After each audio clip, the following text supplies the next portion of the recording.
hamdan katsiran thayyiban mubarakan fih kama yuhibbu rabbuna wa yardah. Asyhadu an la ilaha illallah wahdahu la syarika lah wa asyhadu anna Muhammadan abduhu wa rasuluh. Allahumma salli ala Muhammad wa ala ali Muhammad. Ma'asyiral muslimin rahimani wa rahimakumullah. Melanjutkan pembacaan kitab Aqidatut Tauhid, masuk pada bab yang ketiga, penjelasan tentang syirik dan penyimpangan dalam kehidupan manusia. Di Shafhah Thaminah wa Thamanun 88. Pasal yang pertama, penyimpangan dalam kehidupan manusia.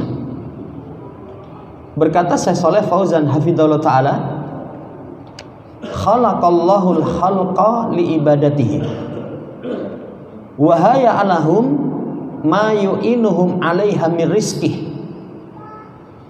Kata beliau, Allah menciptakan makhluk untuk beribadah kepada Allah.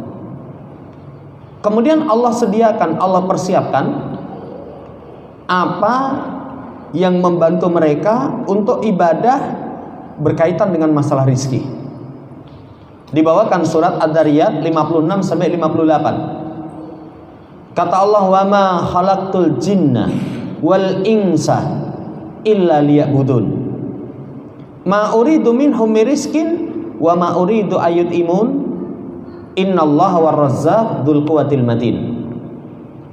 Kata Allah Subhanahu wa taala, tidaklah aku ciptakan jin dan manusia kecuali supaya mereka beribadah kepadaku. Aku tidak menginginkan dari mereka rizki. Aku tidak menginginkan mereka memberikan makan kepadaku. Karena Allah, Zat yang maha pemberi rizki, lagi memiliki kekuatan yang kokoh. Ayat ini saudara yang saya hormati, Allah menciptakan kita nggak ada tujuan lain, hanya untuk beribadah kepada Allah Subhanahu wa ta'ala. Maka hikmah diciptakan kita untuk ibadah, jangan sampai seseorang lupa. Karena kalau seorang lalai dari tujuan diciptakan beribadah kepada Allah, kehidupannya tidak akan ada nilai. Tapi kalau seorang sadar, oh saya dicipta untuk ibadah, semua sisi kehidupan dia itu bernilai.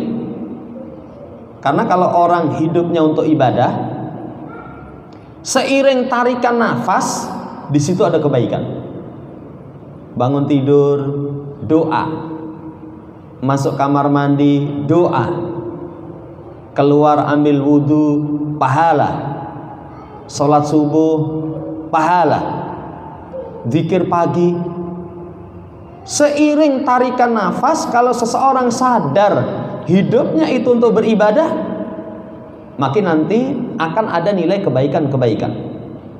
Bahkan sampai kalau seseorang itu sadar, oh hidupnya untuk ibadah. Kenapa bekerja? Untuk mencukupi kebutuhan, nanti supaya bisa melaksanakan ibadah yang Allah perintahkan, berpahala. Jamaah hormati, hidupnya akan bernilai. Tapi coba seseorang tidak sadar, dia dicipta untuk ibadah, dia tidak sadari itu, nanti kehidupannya itu nggak jauh dari kehidupan binatang.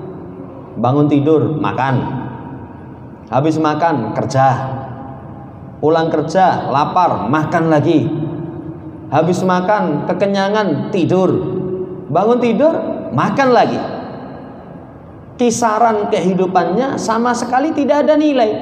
Putaran hidupnya cuman makan, kerja, tidur. Ini kandungan dari ayat.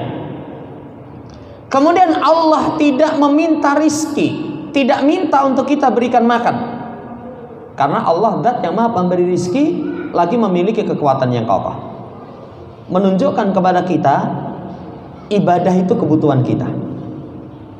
Allah nggak butuh dari kita. Kalau seorang sadar dia yang butuh ibadah, dia akan cari. Karena orang itu kalau butuh mencari. Kenapa nyari saya? Ada perlu? Kenapa nyari saya? Ada butuh saya. Allah tidak minta rizki, Allah tidak minta makan. Berarti kebutuhan ibadah itu kebutuhan kita. Allah nggak butuh dari ibadah kita. Sampai nanti dalam hadis qudsi, kalau sekiranya semua anak Adam memiliki hati sebagaimana hati manusia terbaik, Allah nggak tambah kuasanya. Kalau sekiranya anak Adam memiliki hati sebagaimana hati yang paling buruk, Allah nggak berkurang kuasanya. Ini menunjukkan kita yang butuh ibadah. Allah nggak butuh dari ibadah kita. Ditutup dengan Allah Ar-Razzaq Dzul Quwwatil Matin. Allah zat yang maha pemberi rizki, memiliki kekuatan yang kokoh. Rizki kita itu berkaitan erat dengan kuatnya ibadah kita. Karena sebab rizki itu terhalang maksiat, dibukakannya pintu rizki itu ibadah. Makanya dalam ayat wabtagu indallahi rizqa wa'buduhu washkurulah, cari rizki di sisi Allah, sembah Allah. Coba lihat hubungan ayat ini, wa ma khalaqtul jinna wal insa illa liya'budun. Lalu ditutup dengan innallaha war-razzaq dzul quwwatil matin. Sembah Allah, bersyukur kepadanya, beribadah kepada Allah, itu merupakan sebab dibukanya pintu rizki. Makanya dalam hadis, siapa yang memasuki waktu pagi cita-citanya akhirat, itu Allah akan satukan cita-citanya, Allah akan perbaiki kehidupannya, Allah akan paksa dunia itu datang kepada dia. Tapi kalau bangun pagi cita-citanya dunia, Allah akan cerai-beraikan cita-cita dia, Allah akan rusakkan kehidupan dia, dan dunia tidak datang kecuali hanya sekedar jatah. Pembahasan pertama, ingat kita dicipta untuk beribadah. Kemudian setelah itu wan nafsu bi fitratiha idza turikat kanat mukirratan lillahi bil ilahiyah muhabbatan lillah ta'buduhu la tusyriku bi syai'an. Jiwa seseorang itu dengan fitrahnya, kalau ditinggalkan itu akan ada pengakuan keesaan Allah dalam masalah ibadah, akan ada cinta kepada Allah, menyembah Allah, tidak berbuat syirik. Ini fitrah manusia, ini secara fitrah. Walakin yufsiduha wa yanharifu biha an dalika ma yuzayyinu laha syayatinil insi wal jin bima yuhi ba'duhum ila ba'd yuhrufal qawli hurura. Akan tetapi yang merusakkan fitrah itu, yang menjadikan seseorang itu berpaling dari fitrah, adalah syaitan dari kalangan jin dan manusia yang menghias-hiaskan kepadanya. Sebagian kepada sebagian yang lain dengan kalimat-kalimat yang dihias, dibisik-bisiki itu. Berarti kerusakan itu muncul dari luar, pengaruh dari luar, jin maupun manusia. Itu dua-duanya berat itu. Kalau dari kalangan jin sudah lama berpengalaman, kita nggak melihat. Kalau dari kalangan manusia, manusia itu dalam menyimpangkan itu nggak ada kata istirahat. Kalau dari kalangan jin, bulan Ramadan dirantai, dengar adzan lari. Bahkan kata Nabi, jin syaitan itu kalau mendengar suara adzan lari walahu durat, sampai ke pentut-pentut dengan entut yang besar itu, durat. Tapi kalau manusia dengar adzan, kalau sudah bermaksiat, sudah tetap maksiat. Ini saudara yang saya hormati. Maka fatauhid markuzun fil fitrah wasyirku tari'un wa dahilun alaiha. Tauhid itu tertanam di dalam fitrah. Artinya fitrah manusia itu kalau lahir dibiarkan, nggak dipengaruhi lingkungan, nggak dicekoki, itu dia akan beribadah kepada Allah Subhanahu wa taala, tidak berbuat syirik. Tapi syirik itu datang setelahnya, tarik masuk kepadanya. Nanti dalilnya faqim wajhaka lid-dini hanifa fitratallahi allati fataran nasa 'alaiha la tabdila li khalqillah. Hadapkan wajahmu kepada agama yang lurus, agama yang Allah fitrahkan atasnya manusia. Tidak ada perubahan bagi ciptaan Allah Subhanahu wa taala. Asalnya seseorang difitrahkan di atas tauhid. Kemudian dari hadis, kullu mauludin yuladu 'alal fitrah fa abawahu yuhawidanihi aw yunasiranihi aw yumajisanihi. Setiap yang dilahirkan itu dilahirkan di atas fitrah. Anak lahir di atas fitrah. Lalu kedua orang tua itu yang menjadikan Yahudi, menjadikan Nasara, menjadikan Majusi. Berarti yang mempengaruhi itu dari luar. Karena semua anak lahir di atas fitrah. Yang mempengaruhi dari luar. Dari luar ini termasuk yang kuat pengaruh orang tua.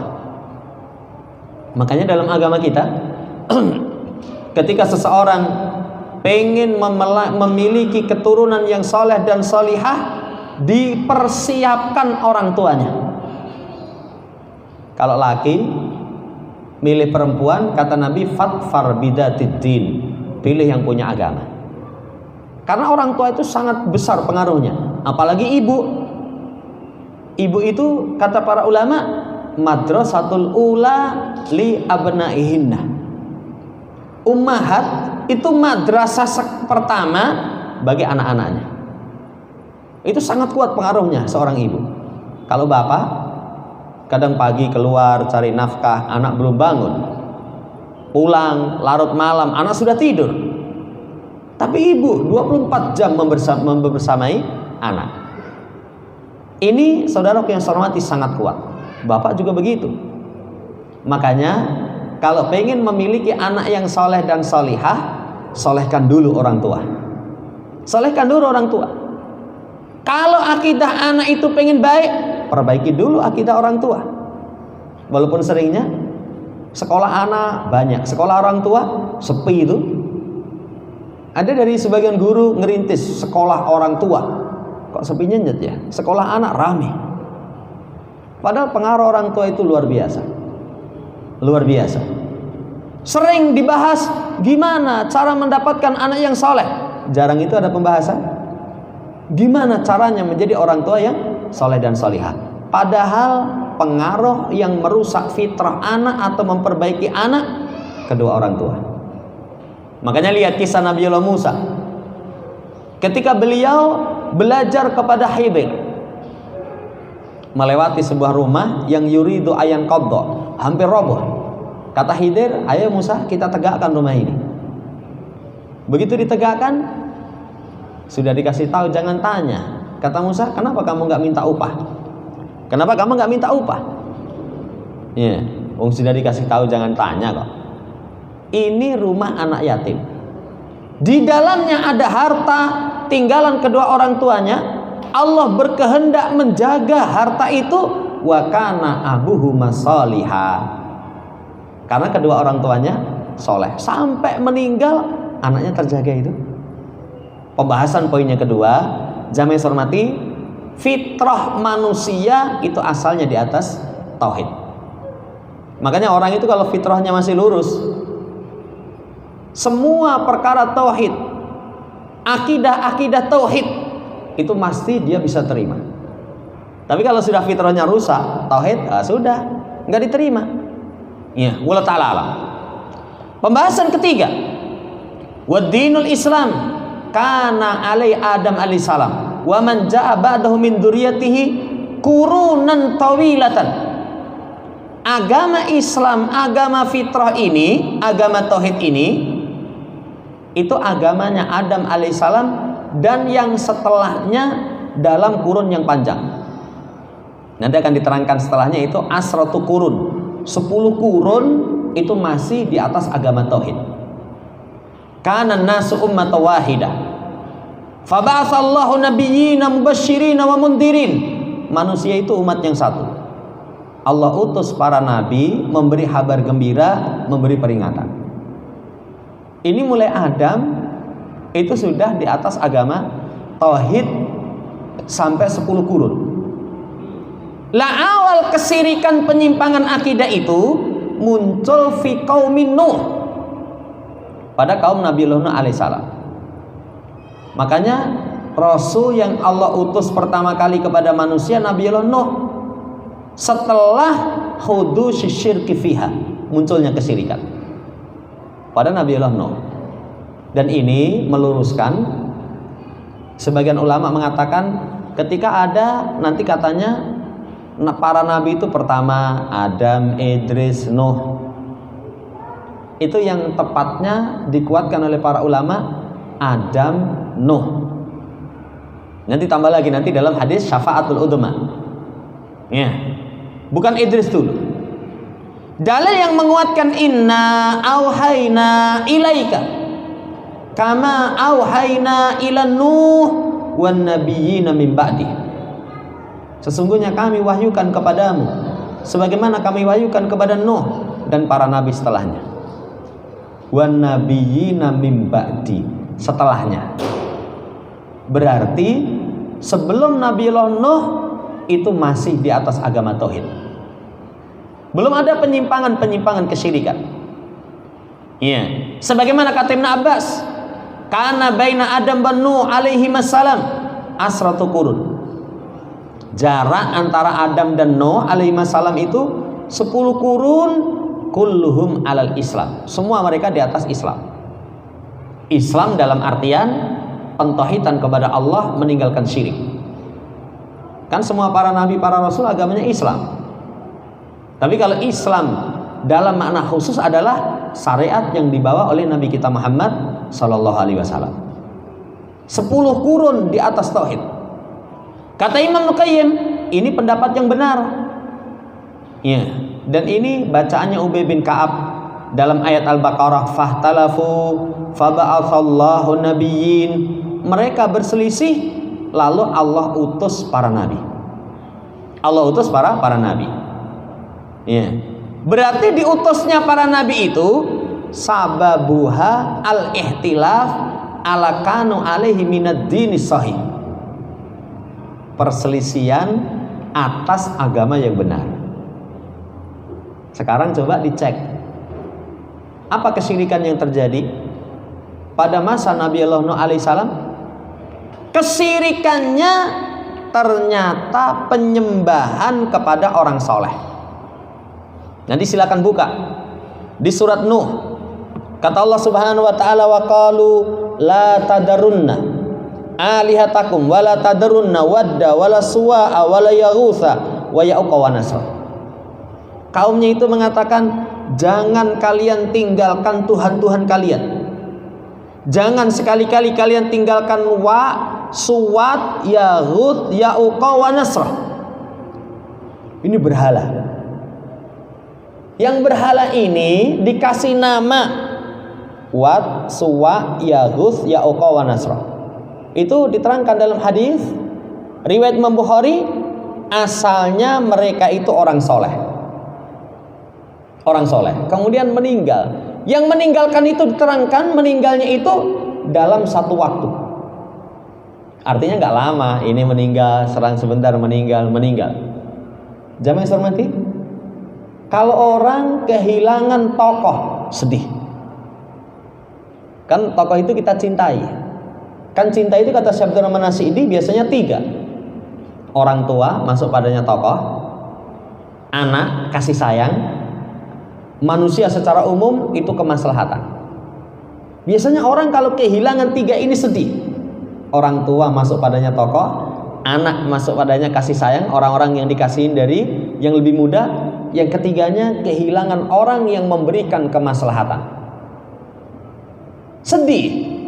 Lah kesedihan ini dimanfaatkan oleh syaitan. Ketika itu syaitan membisikkan kepada kaumnya, sudah nggak usah sedih.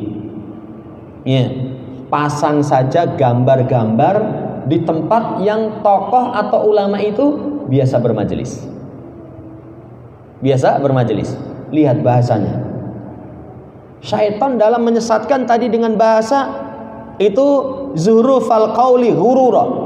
Bahasa-bahasa yang dihias-hias seakan-akan baik. Enggak usah sedih. Pasang saja gambarnya untuk mengenang. Untuk mengenang itu, iya, akhirnya dipasanglah gambar. Belum disembah. Kemudian gambar belum mantap, jadilah patung. Dibikin patung yang persis dengan orang-orang soleh itu, dikasih nama seperti orang soleh itu. Sekilas kasih manfaat. Begitu ibadah melemah, kemudian melihat itu patungnya, oh iya, dulu dikasih nasihat sama Wat, Suwa, Yagus, Ya'uqa wa Nasra. Nah, semangat lagi ibadahnya. Begitu condong kepada dunia, oh dulu diingatkan sama Wat, Suwa, Yagus, Ya'uqa wa Nasra. Kelihatan bermanfaat ya. Sampai ketika ilmu dilupakan, patung-patung itu disembah selain Allah Subhanahu wa ta'ala. Lah ini pelajaran bagi kita, pelajaran bagi kita. Apa pelajarannya? Pertama, kecintaan kepada orang soleh itu tetap harus dalam batasan syariat. Orang cinta kepada orang soleh itu bagian agama. Kata Ali bin Abi Thalib, itu cinta ulama itu bagian agama. Kenapa termasuk bagian agama? Kita nggak tahu agama kecuali lewat mereka. Iya, cuman tidak boleh melampaui batas. Jangankan ke orang soleh, Nabi kita sendiri. Kita berlebihan memuji nggak boleh itu. La tutruni kama atratin Nasara ibna Maryam. Jangan sanjung aku sebagaimana Nasara memuji Isa. Tapi ucapkan aku utusan Allah dan hambanya. Aku itu utusan Allah dan hambanya. Jangan hormati utusan Allah.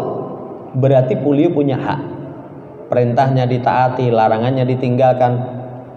Kemudian ya, kabarnya dipercaya. Allah tidak disembah kecuali dengan teladan dari beliau. Tapi beliau hamba. Kalau hamba nggak memiliki sifat ketuhanan. Hati-hati ini. Orang soleh mereka punya hak, jangan melampaui batas. Kedua, bahaya fitnah gambar. Ternyata penyimpangan itu salah satunya adalah gambar yang diagung-agungkan dari orang soleh. Bahaya itu. Kalau di kalangan kelompok-kelompok yang hizbiyah, biasanya gambar tokohnya itu dipampang di setiap tempat-tempatnya. Ya, dipampang di situ. Ya. Ini fitnahnya bahaya sekali. Ini sumber kesyirikan. Kemudian saudara yang saya hormati, waspada makar syaitan. Ternyata makar syaitan itu kelihatannya halus. Tapi ingat, kesesatan yang jauh itu diawali dari kesesatan yang ringan. Makanya Nabi SAW kasih garis, ini garis yang lurus. Ini siratul mustaqim, hada sirati mustaqimah. Samping kanan kirinya dikasih garis. Hadis subul, ini jalan-jalan yang menyesatkan. Kalau awal, wah, cuman sedikitlah menyimpangnya. Tapi jalan lurus sampai tujuan, jalan yang menyimpang semakin jauh. Ini waspada dari makar syaitan. Kadang halus. Ya, saudara yang saya hormati, nanti akhirnya kepada tingkatan kesyirikan. Terakhir, kisah pada masa kaum Nabi Nuh itu ada pelajaran. Ilmu tauhid jangan disepelekan. Dan ini sudah berlalu bersama kita. Kalau seorang pengen menjaga kemurnian tauhid, salah satunya kata Dr. Shalih Fauzan, al-inayah bitadrisil akidah. Perhatian terhadap pembelajaran akidah. Kalau sudah ilmu dilupakan, bahaya. Makanya nasihat ulama itu ngaji itu tauhid dan tauhid lagi.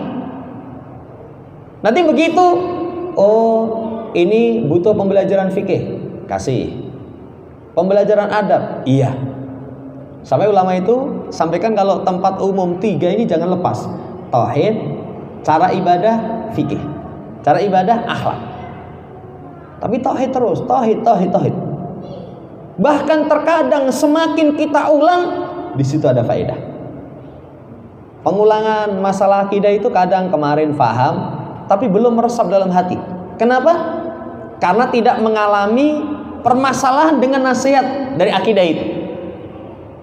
Suruh tawakal. Nanti kalau tawakal Allah akan berikan jalan keluar. Waktu itu nggak ada problem.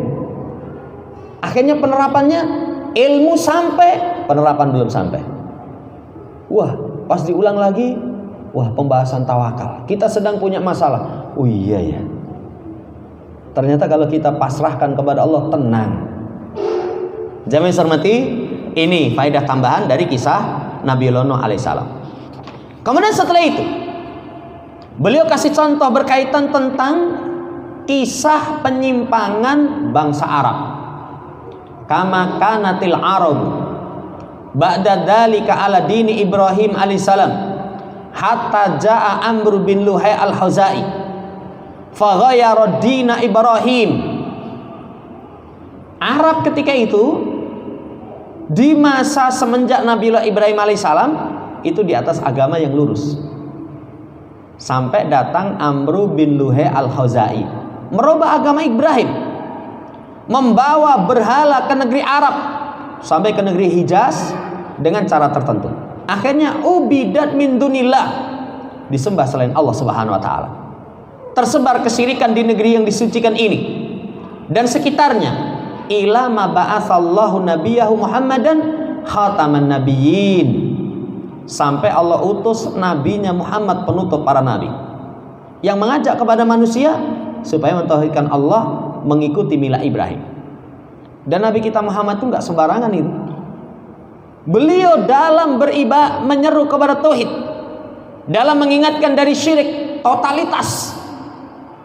Jahada fillah haqqa jihadih, berjihad pada jalan Allah Subhanahu wa taala dengan sebenar-benar, dengan kesungguhan jihad.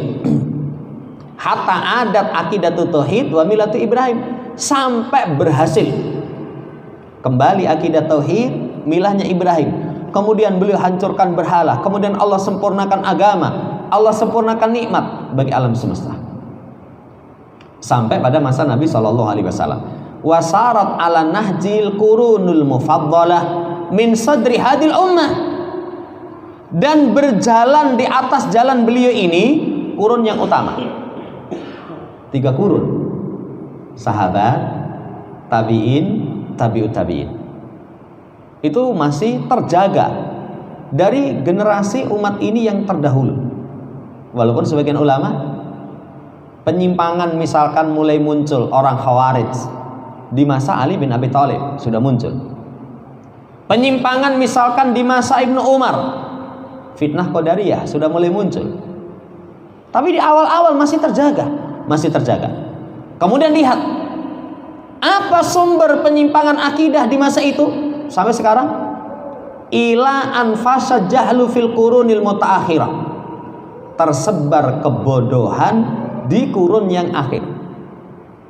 Sama itu seperti pada masa Nabi Nuh alaihissalam, ketika ilmu dilupakan, akhirnya berhala disembah. Ketika kebodohan tersebar, akhirnya terjadi kesyirikan. Ini sumber yang pertama.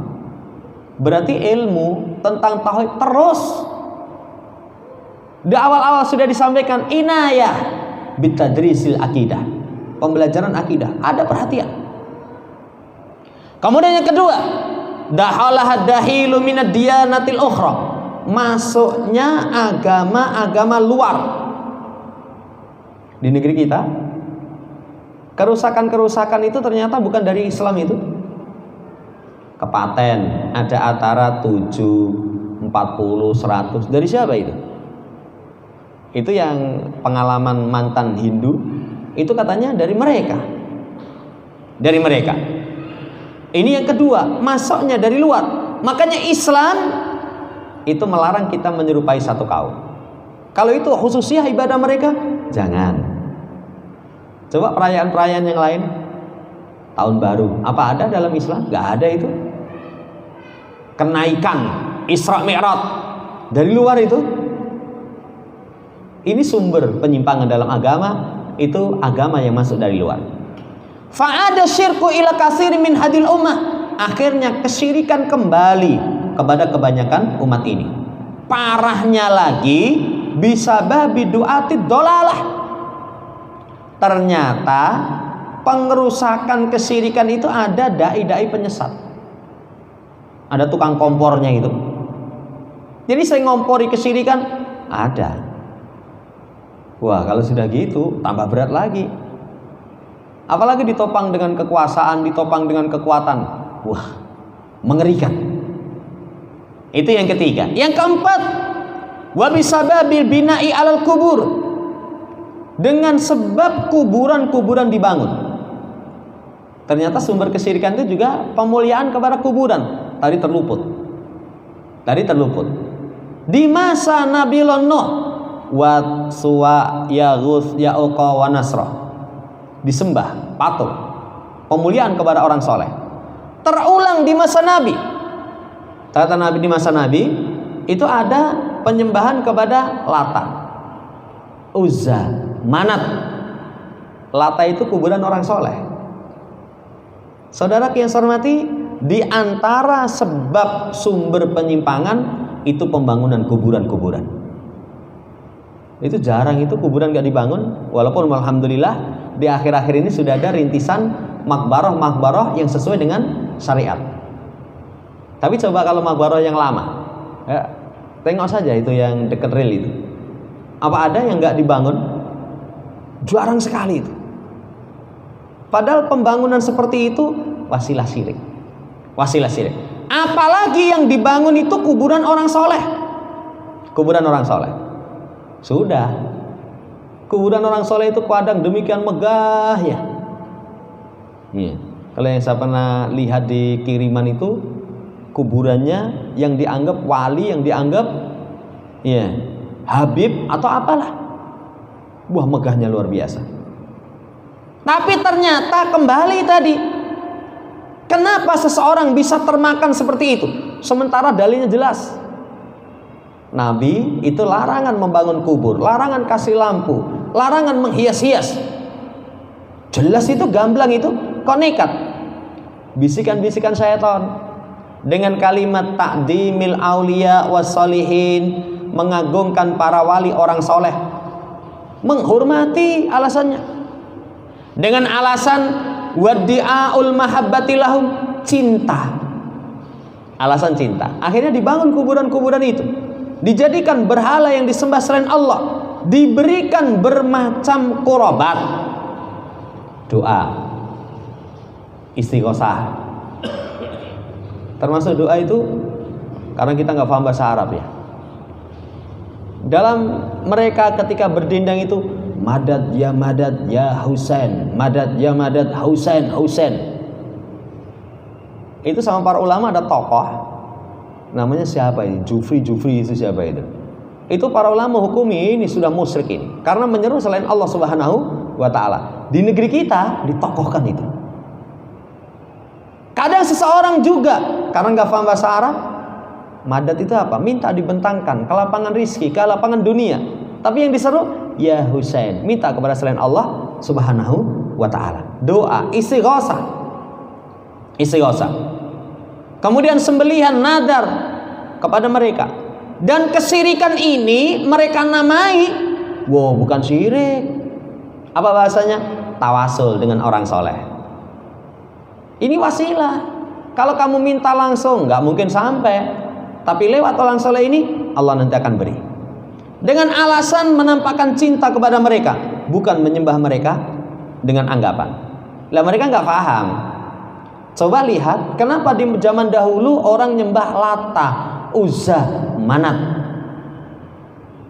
Mereka menyembah itu, mana budum illa liyuqarribuna ilallahi zulfa. Kami tidak menyembah mereka kecuali supaya mereka itu mendekatkan kami kepada Allah. Tujuannya tawasulan. Ini saudara yang saya hormati, persis ya. Persis dengan orang musyrik di zaman dahulu. Makanya kalau Ahlus Sunnah ngaji itu ada jenjang. Ngaji itu ada urutan-urutan dalam masalah akidah. Salah satu usul Kitabut Tauhid, Hasbu Syubuhat. Kenapa harus ngaji Kasfu Syubuhat?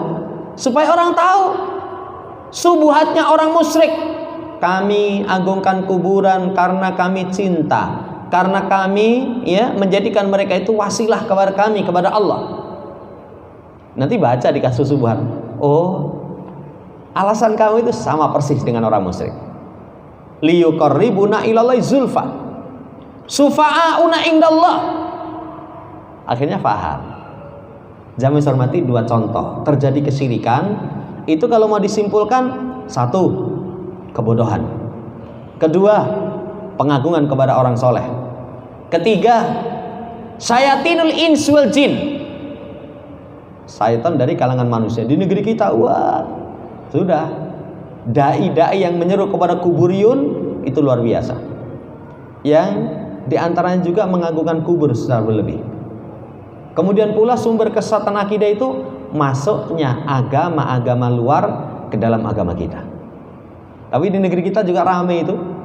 Kapan itu ada postingan pas peringatan tahun baru Hijriah, peringatan gak ada tuntunan. Iya. Tapi semua hadirnya di situ dituntun sama syekhnya. Iya, syekhnya, pimpinannya itu ternyata salamnya salam Yahudi. Salam Yahudi, ayo kita nyanyi. Itu syiarnya orang Yahudi. Tapi karena kedunguan, wis melu ya. Ini sumber penyimpangan dalam masalah agama. Wallahu ta'ala alam. Wa ma'a hadza syirki, seiring dengan kesyirikan ini terjadi pada manusia dahulu dan sekarang, fa aktsaruhum minhum yu'minuna bi tauhidir rububiyyati. Kebanyakan mereka itu kalau masalah rububiyah iman.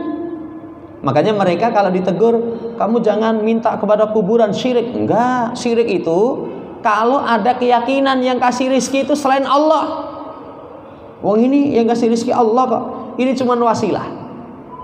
Rububiyah mereka imani. Tapi kesyirikan mereka dalam masalah ibadah.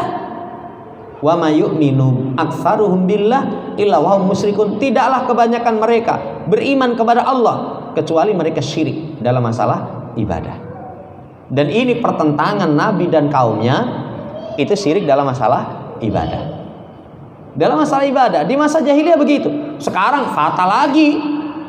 Kalau di masa Nabi SAW ditanya siapa penguasa langit dan bumi, jawabannya Allah. Sekarang, oh kalau Gunung Lawu itu Sunan Lawu, Gunung Merapi itu Kiai Petro.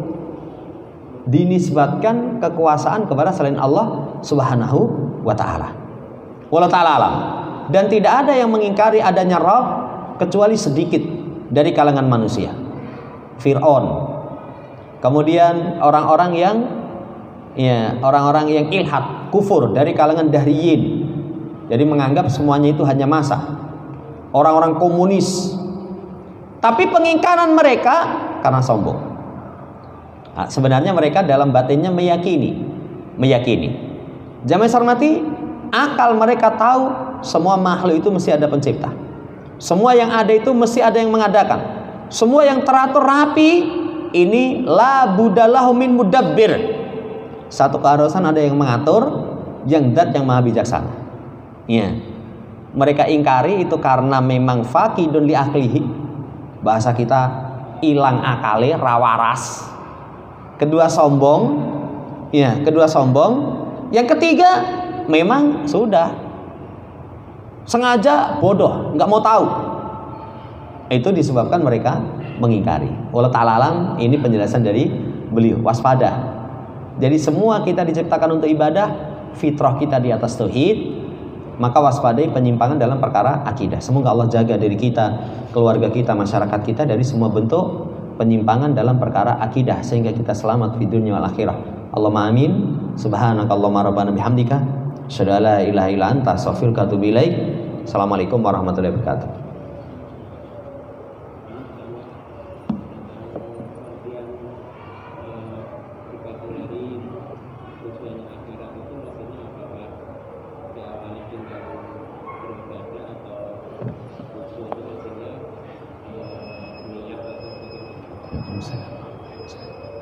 Jadi siapa yang memasuki pagi hari hammuhu al-akhirah, ham itu azam yang kuat. Makanya nanti dalam istikharah itu idza hamma ahadukum, itu azam yang kuat. Bukan hanya sekedar niat, tapi azam yang kuat. Azam yang kuat di pagi hari itu akhirat. Ya termasuk bangun tidur ibadah. kemudian semua aktivitas, tidak lepas niatannya urusan akhirat. Karena ada seseorang bangun pagi itu bukan akhirat. Misalkan dia ibadah tapi cita-citanya dunia. Wis ini harus berangkat. Untuk apa? Pokoknya ikut undang di rumah gede misalkan. Urusannya hanya sekedar masalah duniawi. Tapi kalau akhirat semuanya. Kenapa berangkat? Oh, saya pengen bisa ibadah, saya pengen mencukupi kebutuhan. Iya. Semuanya diniatkan karena Allah Subhanahu wa taala. Ham itu azam yang kuat, niatannya untuk akhirat. Allah taala demikian. Subhanakallahumma rabbana bihamdika asyhadu an la ilaha illa anta astaghfiruka wa atubu ilaik. Assalamualaikum warahmatullahi wabarakatuh.